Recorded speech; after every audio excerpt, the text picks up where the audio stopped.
Pencarian terhadap seorang pemuda bernama Fajar Alam Semesta Wisrana yang hilang terseret arus pada Minggu 12 September di pantai Dreamland, Kuta Selatan, Badung berakhir. Pemuda asal Surabaya yang berprofesi sebagai guru tersebut ditemukan sudah tak bernyawa pada pencarian hari ketiga, Selasa 14 September.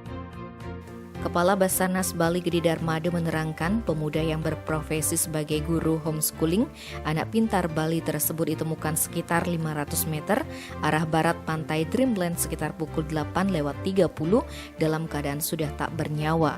Saat ditemukan korban hanya menggunakan celana pendek. Sebagaimana diberitakan, Fajar datang ke TKP untuk berlibur bersama 3 orang muridnya pukul 9.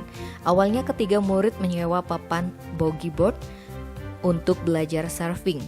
Saat itu korban tidak ikut dan hanya duduk di tepi pantai. Usai muridnya bermain surfing sekitar pukul 11, pemuda yang tinggal di mes homeschooling anak pintar Jalan Prof. Dr. Supratjata, Jimbaran itu mengajak untuk berenang di pantai. Ketika sedang asik berenang, tiba-tiba ombak besar menggulung mereka. Ketiga murid korban bisa menyelamatkan diri, namun apes bagi Fajar, dia terseret ke tengah laut dan ditemukan tewas. Tim Bali Express melaporkan.